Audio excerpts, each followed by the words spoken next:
this is Daisy from Gephardt Daily, and today we are talking to Meg Hinds, who is, among other things, the founder of Kiki Cabaret, which is produced in collaboration with the Utah Arts Alliance at the Alliance Theater, and the last Saturday of every month.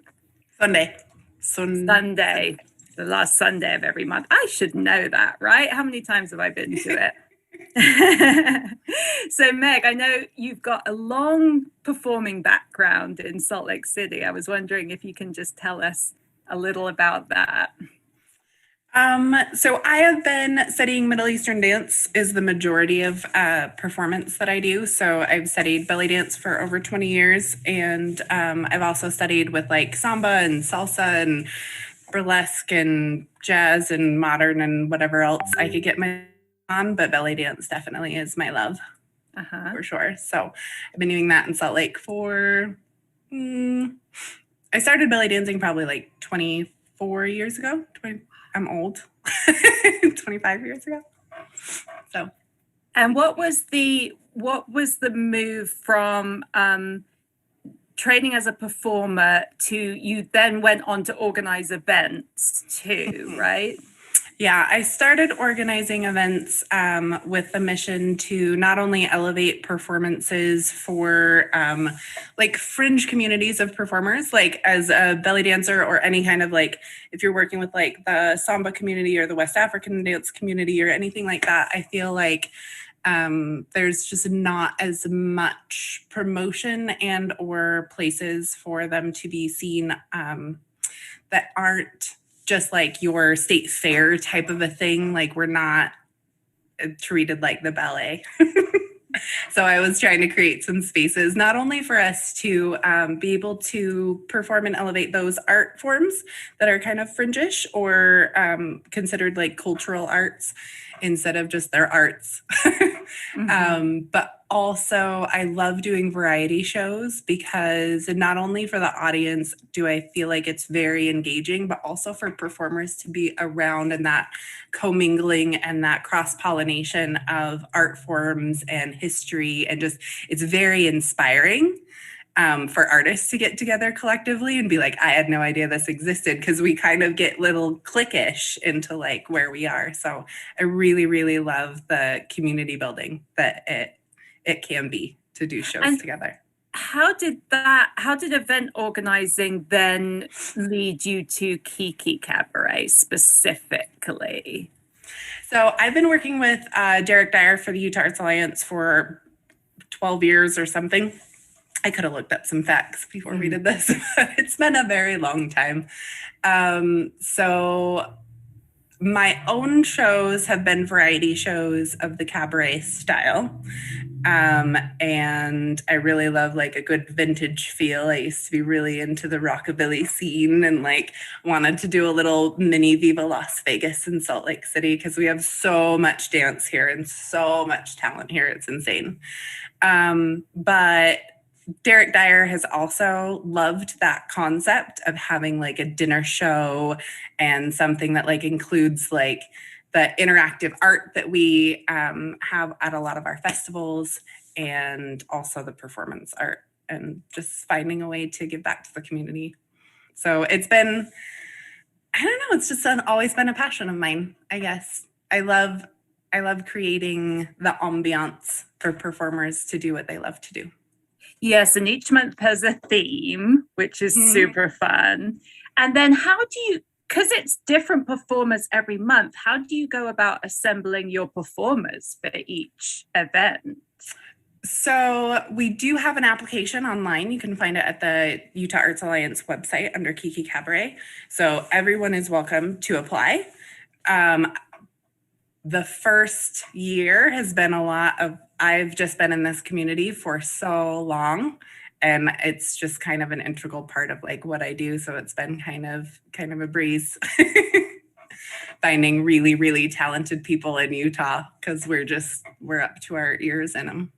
So we have a big CERT community, I think, right? Well, we have a huge performing arts community, I think, at a lot of the universities here. And also Utah just is known for, you know, a lot of outdoor activities, a lot of arts community activities, just in all the things. So. And I feel like another awesome thing about Kiki is that it seems like you have a real mix of people, some people that are from out of town and might be, coming through Salt Lake City, and then others that are kind of beginners, and then others that are super experienced. Like that cross-pollination is kind of cool and important too, I would imagine.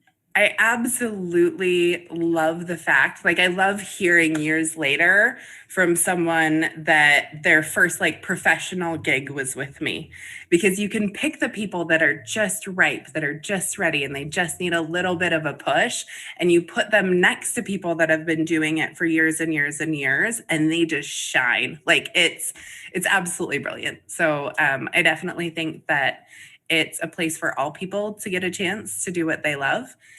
As long as they're ready. It's not a free for all. You still got to prove yourself to me. And then talk me through what it might be like for an audience member that perhaps hasn't been to this event before.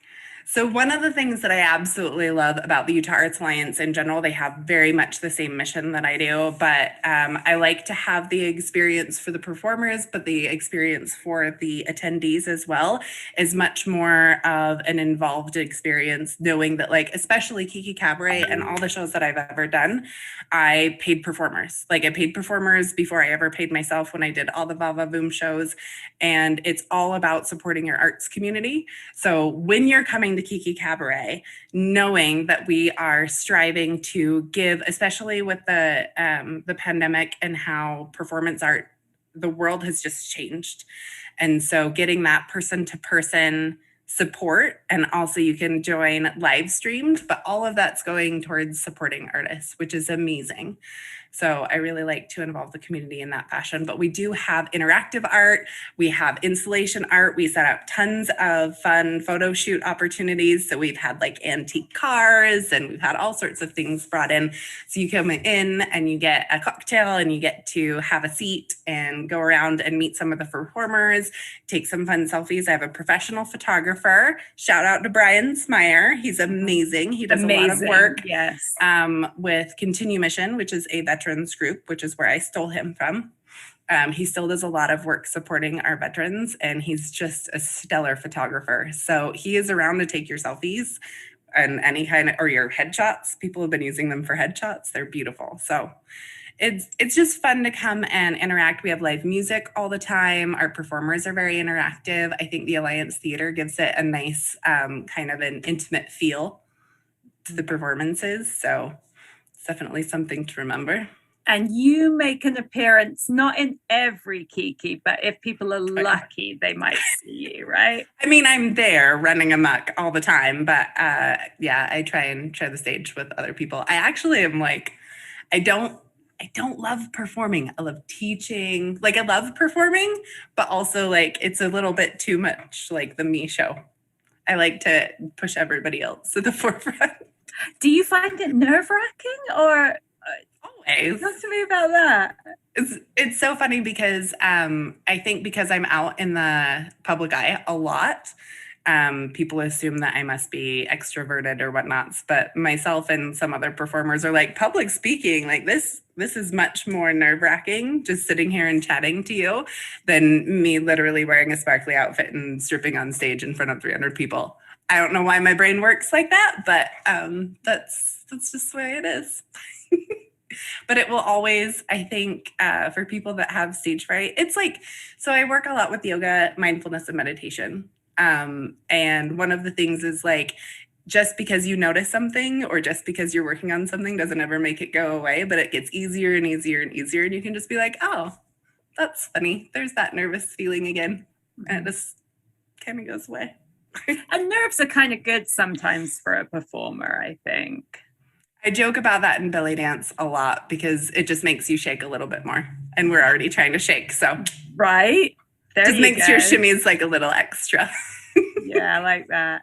So as a performer, I know you've performed in different countries, and you've had a whole dearth of experience. Can you tell me about like maybe a few of your favorite on stage moments that maybe you're proudest of? Oh, you know what's okay. So I will say I've had some really good experiences and some really good opportunities. Like I performed on stage in India with a group of West African drummers and a group of Indian drummers. And then like I was in the middle and the crowd was crazy. And it's just mostly I'm proud of not shying away from opportunities, even when I'm intimidated by them. I would say if that was something that I could pass on to other people, because, you know, art is, especially performance art, well, any art is putting yourself out there kind of like in a very vulnerable state. And so I think a lot of performers get stuck up and up and coming performers get stuck on trying to be perfect and trying to deliver the most perfect thing when I'm like, you just got to be you, do the best that you can do all the work that you can do, but just come down to realize that like take the opportunities as they come because they are learning also. And that exactly was my next question, actually, because every time I watch Kiki, I'm always like, you know, when people are doing burlesque and such, and you know, I always think to myself, okay, if things go wrong in terms of like you're trying to take something off and it doesn't come off, or totally happens all the time in your shoe, or all those fun things, like what advice would you give to people when there's a mishap on stage, I suppose? I think that mishaps are the opportunity for you to actually connect with your audience even more because we're all there with you. Like no audience member has it. Like if you try and fake it, like that didn't happen. Like we're all there with you, and being human and being yourself is one of the fabulous things that I love about all entertainment, but burlesque especially. Like you're there to. It can be a very personal expression. And so it can be a political expression. It can be a funny expression. It can be a beautiful, sexy expression. But I think that that's something that I love about burlesque in Utah specifically, is because a lot of people don't feel like they have the permission to express themselves. So trip, fall, do whatever you're going to do. But like, let the audience know that you're like, you know, this is what I'm doing. Acknowledge it, make it part of the thing, make it comical, roll with the punches, and they will absolutely support you. I had one of the most horrifying experiences as a young belly dancer. We were performing at a church for a sober event during the day. And so it was not a professional show per se where they don't let you video tape. So everybody had their phones out, everyone's sober, there's children. And my belly dance troupe goes out, does a performance. And at one point we do this forward fold and then we come back up and my top came off in a forward fold. Yay! And I came back up and just like pressed it onto me and ran away. And I will tell you what, when we came out for our second set, like I was mortified because I looked straight up into a child's eyes that was like, oh. But when I came out the second round and I was, you know, just like, oh, I can't believe this happened. An uproar came from the crowd. Like everybody's just like, get back in the game. Like, and that's how the crowd always is. I think that people that are scared to perform 100% do it. It is transformative. Your community shows up for you so much more than you think that it will in your head. So, you know, if you trip up a little bit, just keep going. Just keep going. And your yoga probably helps with that too, right? In terms of just being kind of mindful and you know, staying in the moment and that kind of thing, I would imagine. I think mindfulness and meditation gives you a lot of tools that you can put in your pocket to utilize during those moments of, you know, high stress, no matter what your job is, for sure. A little bit of grounding right before you go on stage is everything. And then talk to me about what are some of your future dreams for Kiki or for performance, you know, in Salt Lake? What are your goals?